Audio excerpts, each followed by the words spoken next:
So, in the next 10 minutes, I'll show you exactly why motorbike servicing costs are spiralling and how to stop it. Here are just a few ideas to help with expensive servicing. So, part one, the frequency shock. The first thing that catches new riders off guard is not just how much a service costs, it's how often you need one. With a car, you might be looking at a service every 10 to 12,000 miles. A lot of bikes require their first service between 600 and 1,000 miles as you break it in. Then again, every 3 to 6,000 miles after that. And major services, the ones involving valve checks, coolant changes, brake fluid replacement, those can come in at around 12 to 6,000 miles and cost anywhere from £400 to £800 in a single visit. The reason being, motorcycles have tighter engineering tolerances and far more exposed components than cars. The engines work harder relative to its size. The chain needs constant attention, and everything from the brakes to the fluid degrades faster because nothing is as sheltered as it is in a car. When you add it all up, a realistic annual maintenance budget for most riders is around £800 to £1,000. That's a number most people aren't told when they're standing in the showroom. So what's the answers to this? Well, number one, read the owner's manual. Know your actual service intervals, not dealer recommendations. So build a servicing calendar so nothing catches you by surprise and you can plan for the servicing. And set aside an emergency maintenance fund of at least £200 to £300. So next, the cost of everything at the moment is going up. It's easy to blame dealers for expensive servicing. But to be fair, a lot of what's driving costs up isn't dealer greed, it's economics. Labour costs have gone up, energy prices have gone up, rent, financing, staffing, consumables. Every single overhead a dealership faces has increased, and some of that has to be passed on to the customer.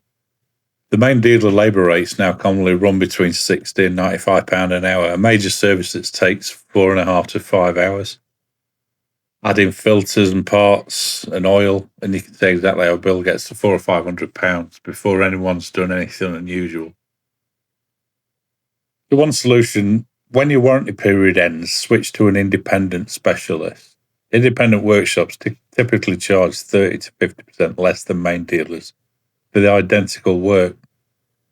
And when you're buying the bike, try and negotiate the first service free at the point of sale. It doesn't cost the salesperson much. And if they're going to get a sale out of it, they might just go for it. So the next one is the knowledge. Manufacturers are increasingly centralizing service knowledge within their dealer networks. Workshop manuals, the documents that tell you in your garage exactly how to work on your bike, are becoming harder to access. Some brands will like to reject your request for a manual, citing safety concerns about untrained persons working on the vehicle. Manuals they do sell can cost more than £100 if they sell them. Recently, I bought one for a Kawasaki and it cost me £175. The official line might be about safety or something else, but the practical effect is this. If you can't access the workshop manual and your independent garage can't access the manual, you push back to the main dealer, where the hourly rate is the highest, where the brand has the most control over what gets charged. So the answer to this is check whether a workshop manual is publicly available before you buy any bike.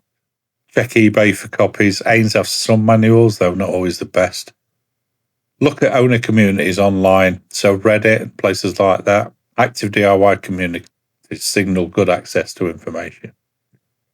And prioritise brands that include DIY guidance in their owner manual. So the next one, we're going to talk about budget bikes with expensive servicing. It's something that stings a lot of new riders, and it's really a maths problem more than anything else. If you buy a £15,000 adventure bike and the service costs £350, that's around 2% of the bike's value. Uncomfortable, but manageable. If you buy a £4,000 entry-level bike and the service costs £300, that's 7 or 8% of what you pay for the bike. The assumption is that a cheaper bike means cheaper running costs, and that's not always true. The labour time doesn't scale with the purchase price. So the answers to this one: factor servicing into your total cost of ownership, not just the sticker price.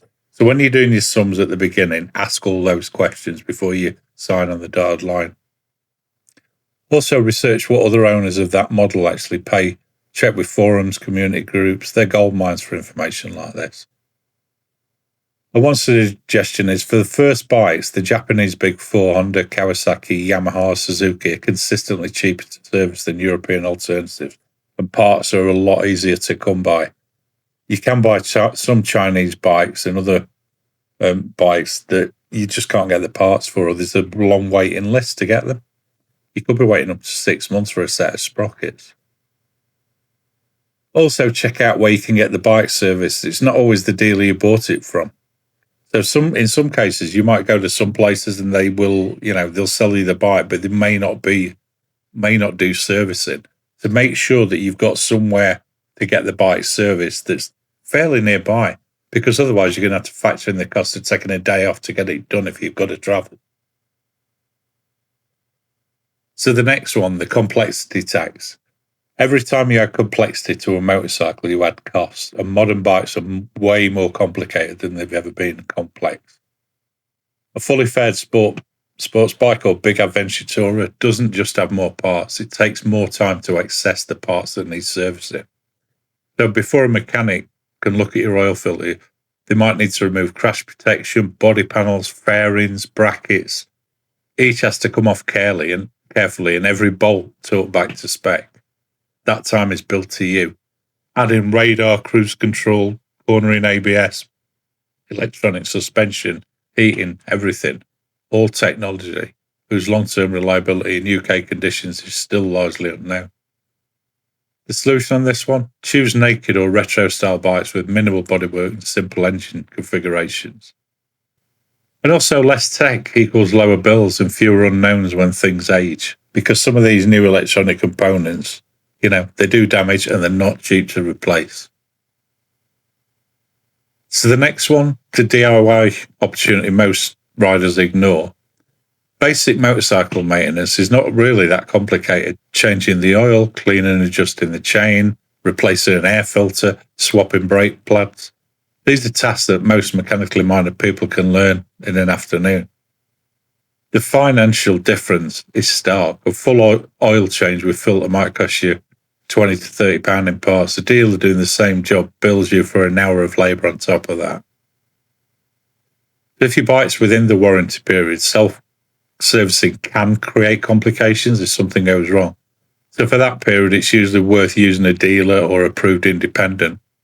But once the warranty is up, or if you bought second-hand, the calculation changes completely. Of course, if you've got something like a lease or PCP, you will have to have the servicing done at the dealership. So what are the answers? Learn oil changes, chain maintenance, air filter replacements and brake pads. You don't need branded oil. Correct viscosity matters far more than the badge on the bottle. Mid-range tyres are perfectly adequate for road riding on most bikes. Premium is really for track use. Grease every bolt before reinstalling. Apply corrosion inhibitor and never put the bike away wet. For complex jobs, valves, bearings and suspension, use a trusted independent with lower labour rates. So let's bring this all together. Motorcycle servicing costs are rising and they're going to keep rising. That's the economic reality. But you're not powerless. Every single point we've covered today has a practical purpose. Know your service intervals from the manual, not the dealer recommendations. Set aside an emergency fund so surprise bills don't derail you. Go independent after your warranty expires, which turns out to be 30 to 50% cheaper for the same work, and ask mate for recommendations of really good independents. Use simpler bikes with lower running costs in mind. Check the service documentation is accessible before you buy it, so that's the workshop manuals. See if you can get them online, or if it's an option to buy it from the dealer when you buy the new bike. And start building your own maintenance skills. The savings are immediate and compound over time. Motorcycling doesn't have to be as expensive as the industry sometimes makes it seem. The riders who manage their costs well aren't lucky, they're just informed. So if this video has been useful, everything we've talked about today and a great deal more is covered in the book, Learn to Ride a Motorbike, Real Answers for New Riders. It's on Amazon, and it goes further into buying smart, running costs, real world servicing decisions, and the kind of practical knowledge that takes most riders years to accumulate. You can find it on Amazon, and the link and title are in the description. Whether you're getting into motorcycling or you've been riding for years or want to get smarter about what you're spending, it's worth a look. If you found value in this today, give us a like and subscribe. It genuinely helps this channel reach riders who need this information. And drop your bike and your first service cost in the comments. I'd love to see what people are actually paying out there. Thanks for watching. Ride safe, ride smart, and I'll see you in the next one.